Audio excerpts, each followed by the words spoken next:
बेटा 5 मार्क्स का question alternating current से हर साल आता है श्योर शॉट। तो अगर पैटर्न फॉलो हुआ इस साल भी आएगा। हम एक एक करके जल्दी से इंपॉर्टेंट क्वेश्चंस डिस्कस कर लेते हैं। एक कॉइल अगर मैग्नेटिक फील्ड में रोटेट करती है तो ऑल्टरनेटिंग करंट प्रोड्यूस होती है। जो ऑल्टरनेटिंग ईएमएफ है उसका फॉर्मूला होता है peak value of EMF sine omega t, जहां ओमेगा है रोटेशनल फ्रीक्वेंसी और जो पीक वैल्यू है उसका फॉर्मूला होता है एन ए पी ओमेगा। तो क्वेश्चन होता है कि कब ईएमएफ इंड्यूस्ड मैक्सिमम होगा। EMF induced is maximum when coil is parallel to field. चाहे आप ऐसे याद करो कि एरिया वेक्टर कॉइल का और मैग्नेटिक फील्ड के बीच का एंगल 90 है, और चाहे आप ऐसे याद करो कि कॉइल का जो प्लेन है वो फील्ड लाइंस के पैरेलल है। ईएमएफ इंड्यूस्ड जीरो कब होगा? जब साइन थीटा जीरो होगा, यानी एरिया वेक्टर और मैग्नेटिक फील्ड के बीच का एंगल जीरो होगा। ये पहला पॉइंट हो गया, याद रह जाए अच्छा है। बहुत तो एक्सपेक्टेड नहीं है पर हाँ पूछ सकते हैं। इसके बाद ये जो डेरिवेशन है आईआरएमएस करंट का, ये पूछा तो नहीं जाता है, पर अगर आप समय बचे और देख लें तो अगर आ जाता है तो लिख सकते हैं। लेकिन मेनली जो आपको याद रखना है वो है ये formula, root mean square value of current is I not peak value of current upon under root 2। ठीक है, ये फॉर्मूला याद रखना है। ये डेरिवेशन अगर आपको याद हो जाता है तो अच्छा है, और अगर आपके पास टाइम नहीं है तो फिलहाल आप इससे बेहतर और इंपॉर्टेंट सवाल है उन पर ध्यान दीजिए। आरएमएस करंट की डेफिनेशन आती है, क्योंकि डेफिनेशन थोड़ी ट्रिकी है तो बच्चों को याद नहीं होती है। तो आप ऐसे समझ लो कि आपने एसी अप्लाई किया आर पे और डीसी अप्लाई किया आर पे। आपके एसी जो है फ्लो कर रही है तो करंट को रिप्रेजेंट करता है आईआरएमएस। आईआरएमएस का जो वैल्यू पीक वैल्यू के टर्म्स में होता है वो आई नॉट अपॉन रूट 2 होता है। तो हम माने कि इतनी करंट डीसी फ्लो कर रही है रेजिस्टेंस में, सेम रेजिस्टेंस में सेम टाइम तक, और आईआरएमएस फ्लो कर रही है ऑन एन एवरेज आर में सेम टाइम तक। तो आरएमएस को आप कैसे डिफाइन करेंगे?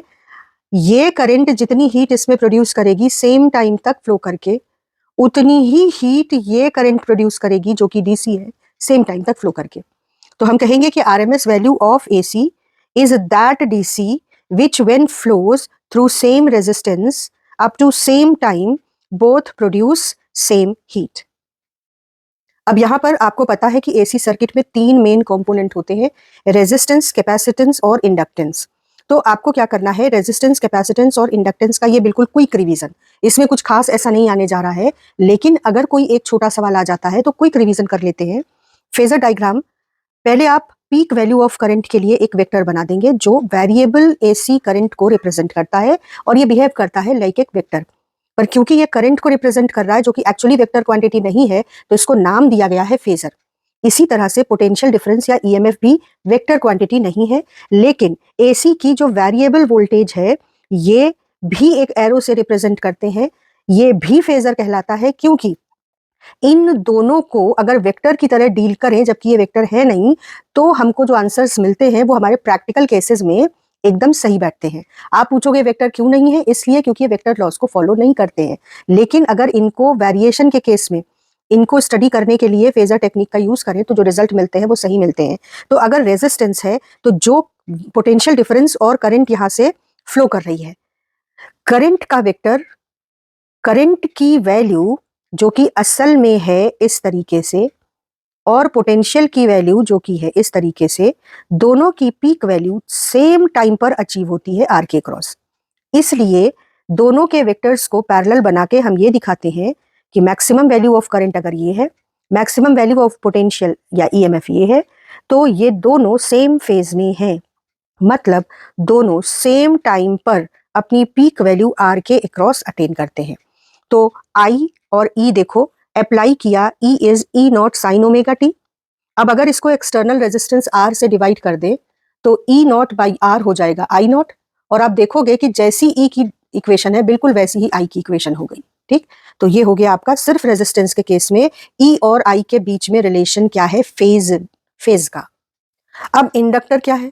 It's a coil made of low resistance wire like copper wire. When current through conductor changes, flux associated through conductor changes, which give rise to an induced EMF which opposes its cause, that is change of current.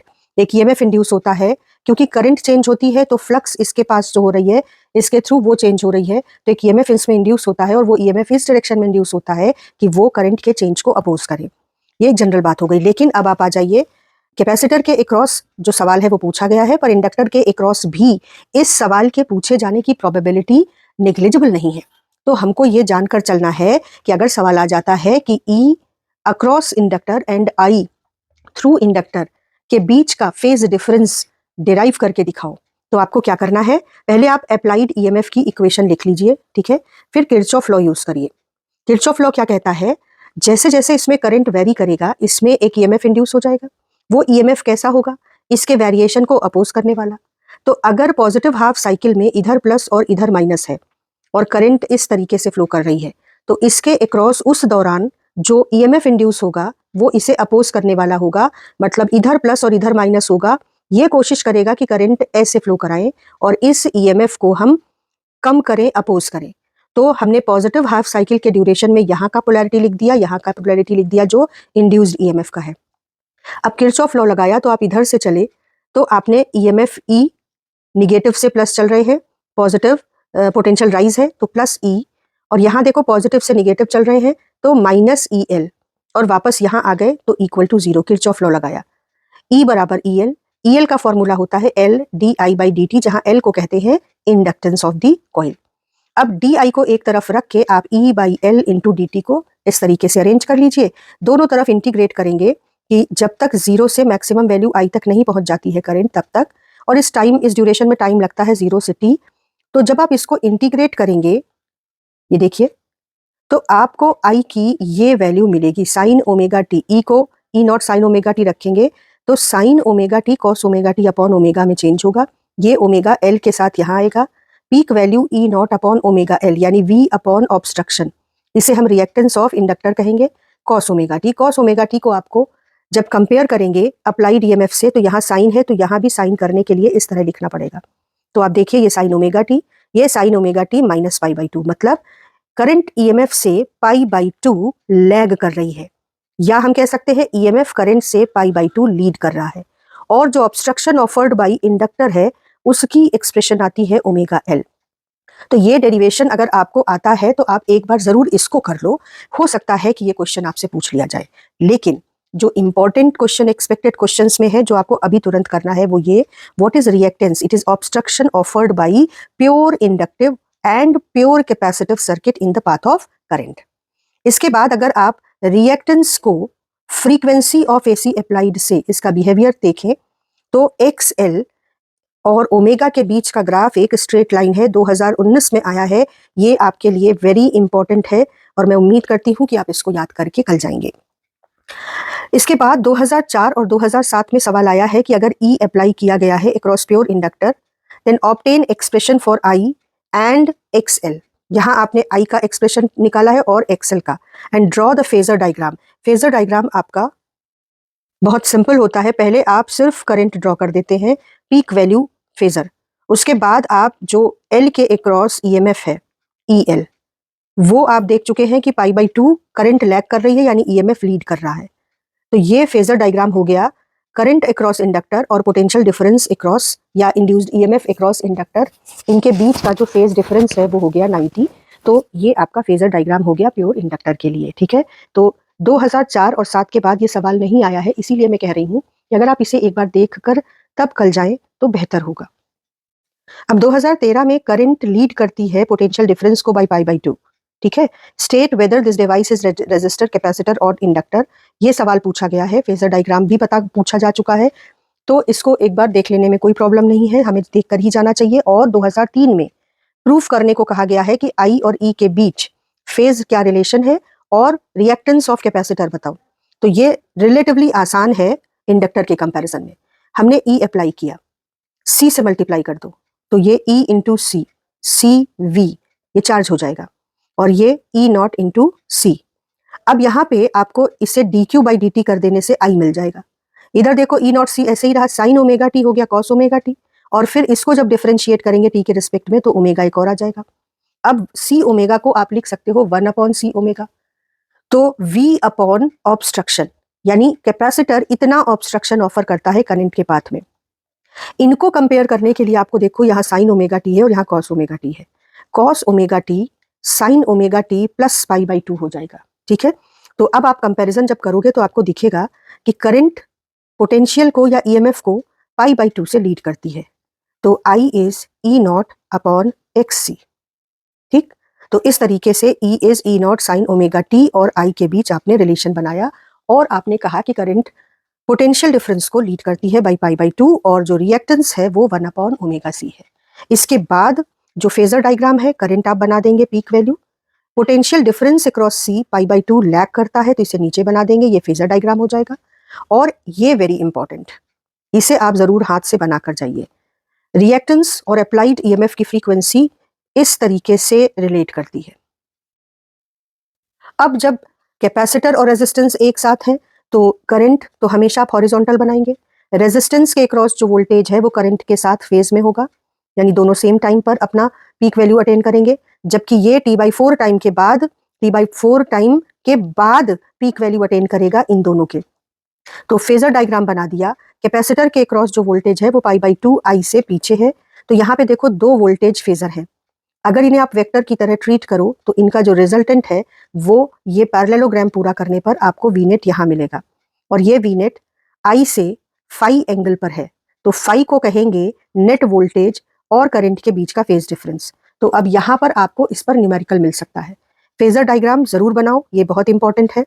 इसके अलावा XC यानी reactive obstruction of capacitor और applied EMF के frequency के बीच का जो relation है, ग्राफ है, वो आप देख रहे हो 2019 में भी आया है, ये बहुत इंपॉर्टेंट है मेरे हिसाब से। अब आपके लिए मेन क्वेश्चन जो आएगा उसमें आपको फेज एंगल पूछ सकते हैं, आपको इम्पीडेंस पूछ सकते हैं, इम्पीडेंस की डेफिनेशन पूछ सकते हैं। तो यहाँ पर आप ट्रिग्नोमेट्री से देखो, V net is this side square plus this side square का अंडर रूट, और v को आप लिख सकते हो आई आर। तो जब रेजिस्टेंस के अक्रॉस है तो आई और नॉट आर, पीक वैल्यू की बात हर जगह हो रही है, और कैपेसिटर के अक्रॉस है तो आप लिखोगे आई और कैपेसिटर का रिएक्टेंस। इन दोनों के स्क्वायर में से आई नॉट को कॉमन लोगे तो अंदर बचेगा R square plus X C square.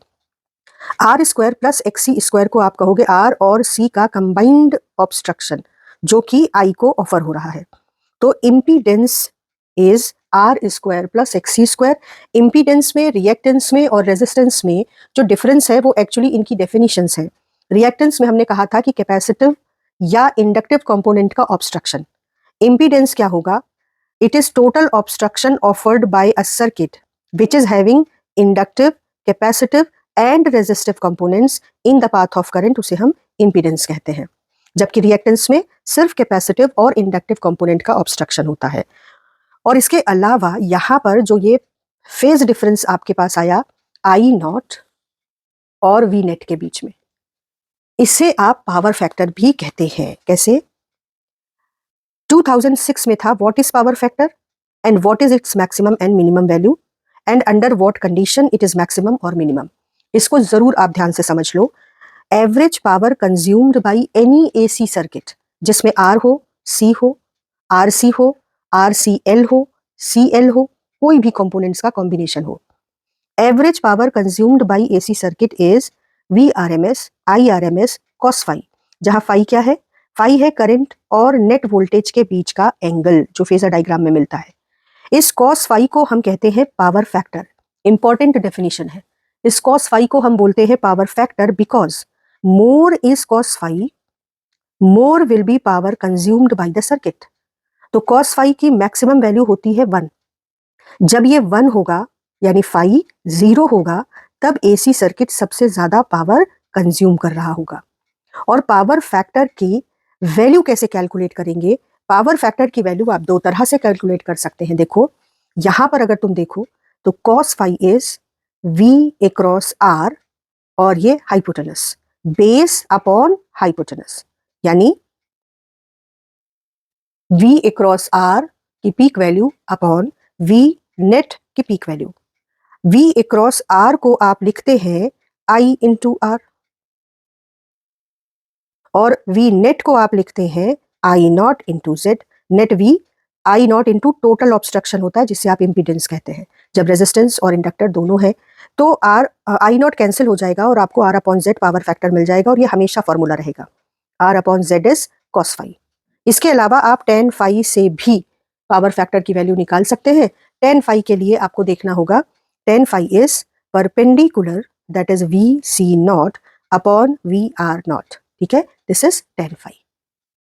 अगर आपका न्यूमेरिकल इंडक्टर और रेजिस्टेंस से बन रहा है तो फेजर डायग्राम, करंट और आर सेम फेज में यानी जीरो एंगल पर, एल करंट से पाई बाई 2 एंगल आगे, और जब आप पैरेललोग्राम लॉ का यूज करेंगे तो आपको नेट वोल्टेज मिल जाएगा सर्किट का जो आई नॉट से फाई एंगल बना रहा है। तो मेन क्या है, पावर फैक्टर की वैल्यू कैलकुलेट करना और इंपीडेंस की value mainly R square plus reactance of L का स्क्वायर। पावर फैक्टर कैसे कैलकुलेट करेंगे, आर अपॉन जेड। अभी पीछे हम लोग सेम वैल्यू देख कर आए हैं। क्वेश्चन जो 2002 में आया था उसमें कहा गया है कि expression of power factor in L R circuit क्या होगा, बताओ। इस तरीके से इस हिस्से से सवाल पूछ लिए जाते हैं। तो अगर हम चाहते हैं कि हमारा कोई सवाल गलत ना हो तो जो हिस्सा इस हिस्से में टॉपिक में इंपॉर्टेंट है, जैसे इंपीडेंस का expression, cos phi power factor का एक्सप्रेशन, और ये फेजर डायग्राम, और इसके अलावा तो यहाँ पर देखो क्या है, जो एल के अक्रॉस वोल्टेज है और जो आर के अक्रॉस वोल्टेज है उसके बीच 90 डिग्री का एंगल है। हमने ये पैरेललोग्राम पूरा किया, डायगोनल वी नेट दिखाएगा, तो tan phi is perpendicular upon base V L upon V R. तो इस जगह पे देखो tan phi is V L upon V R, V L can be written as I X L upon I R, I cancel हो जाएगा तो X L upon R. Tan phi अगर C और आर है तो एक्स सी अपॉन आर, अगर L और R है तो एक्सएल अपॉन आर। मेनली सवाल L C R series circuit से आता है। फेजर डायग्राम, करंट आप हमेशा हॉरिजॉन्टल बनाएंगे, आर के अक्रॉस वोल्टेज इसके साथ सेम फेज में रहेगा यानी जीरो एंगल पर, एल के अक्रॉस वोल्टेज पाई बाई 2 आगे रहेगा, सी के अक्रॉस वोल्टेज पाई बाई 2 पीछे रहेगा। अब इन दो का डिफरेंस मान लो ये हो V, V L minus V C, तो ये हो गया इन दोनों का रिजल्टेंट, और फिर इनका और आर के वोल्टेज के रिजल्टेंट के लिए पैरेललोग्राम पूरा किया और ये आपका नेट वोल्टेज आ गया। इसकी करंट से एंगल मान लो फाई हो, तो नेट वोल्टेज कैसे निकालेंगे आप, एल के अक्रॉस वोल्टेज डिफरेंस सी के अक्रॉस वोल्टेज का स्क्वायर यानी इसका स्क्वायर प्लस इसका स्क्वायर का अंडर रूट। तो अब वी एल को आप क्या लिख सकते हैं, आई एक्सएल, वी सी को लिख सकते हैं आई एक्स सी, तो आई कॉमन लिया बाहर आ गया, वी आर को लिख सकते हैं आई आर, तो अब आई नॉट स्क्वायर तो पूरे एक्सप्रेशन से बाहर हो जाएगा और अंदर बचेगा X L difference X C plus R square, ये स्क्वायर और आर स्क्वायर, ये हो गया आपका इंपीडेंस। तो इंपीडेंस का फॉर्मूला होगा X L square difference X C square plus R square, और जो पावर फैक्टर होगा वो हमेशा आर अपॉन जेड होगा, ये ध्यान रखना, पावर फैक्टर हमेशा आर अपॉन जेड होगा, जिसमें जेड की वैल्यू इस पर निर्भर करेगी कि कौन कौन से कंपोनेंट सीरीज एलसीआर सर्किट में लगे हुए हैं। इसके अलावा एवरेज पावर कंज्यूम्ड जो आया है वो आपको बता चुके हैं कि एवरेज पावर कंज्यूम्ड हमेशा V R M S I R M S cos phi है। मैक्सिमम पावर कंज्यूम होगी जब कॉस फाई मैक्सिमम होगा यानी फाई जीरो होगा, मिनिमम पावर कंज्यूम होगी जब कॉस फाई जीरो होगा यानी फाई 90 होगा।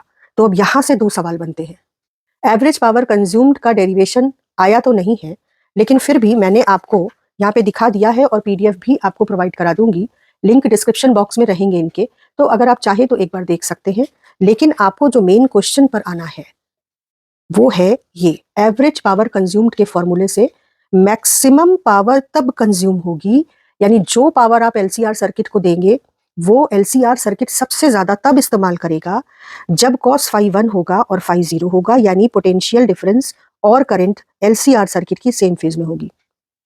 और ऐसा तभी हो सकता है जब जो सर्किट है वो प्योरली रेजिस्टिव सर्किट हो, क्योंकि सिर्फ रेजिस्टेंस जब बचता है, जब एक्सएल और एक्सी एक दूसरे से ऑपोजिट होते हैं और एक दूसरे को नलीफाई कर देते हैं, तब सिर्फ इंपीडेंस में आर ही इफेक्टिव रह जाता है। आपको इंपीडेंस का फॉर्मूला याद है ना, X L difference X C square plus R square. तो ये दोनों अगर इक्वल है और निगेटिव साइन बीच में है, एक दूसरे को कैंसिल कर दे, तो इंपीडेंस में केवल रेजिस्टेंस का ही रोल रह जाता है, और जब रेजिस्टेंस का रोल रहता है तभी करंट और वोल्टेज सेम फेज में होते हैं, एंगल 0 होता है और तभी सर्किट सबसे ज्यादा पावर इस्तेमाल कर पाता है जो एसी अप्लाइड हो रहा है उसकी।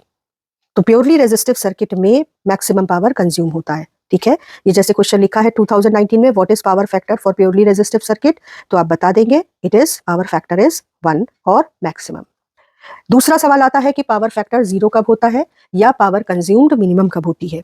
तो अगर सर्किट में केवल इंडक्टर हो या केवल कैपेसिटर हो तो करंट और वोल्टेज के बीच में केवल इंडक्टर है तो करंट और वोल्टेज के बीच में 90 डिग्री का एंगल है, और अगर केवल कैपेसिटर है तो भी करंट और पोटेंशियल डिफरेंस के बीच में 90 डिग्री का एंगल होगा।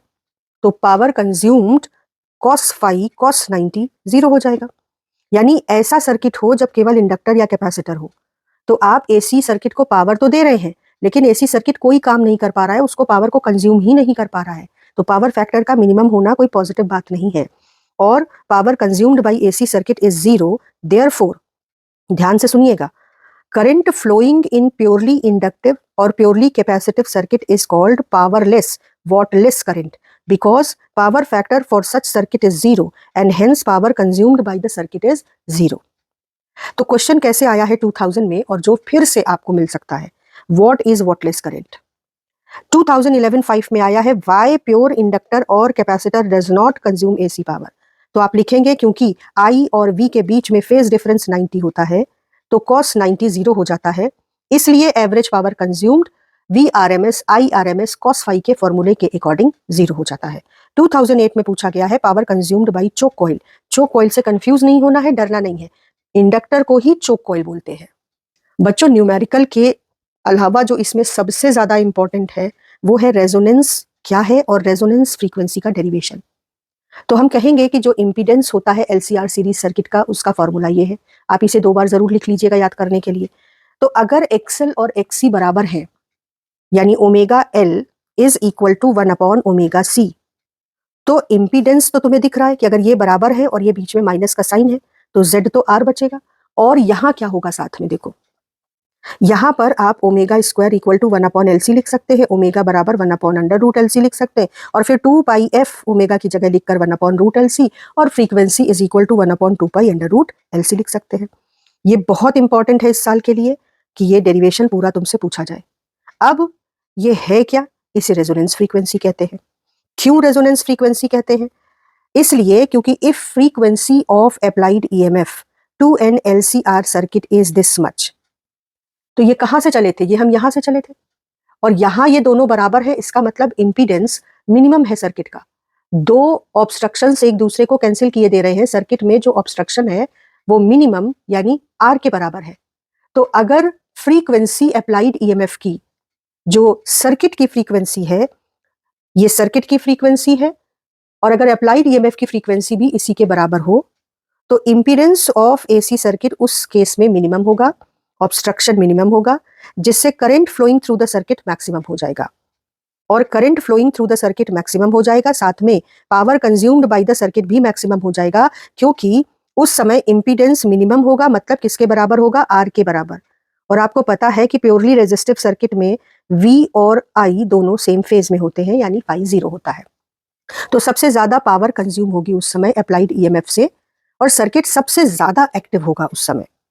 तो circuit is said to be in electrical resonance with applied EMF कब, जब अप्लाइड फ्रीक्वेंसी सर्किट की रेजोनेंस फ्रीक्वेंसी के बराबर हो।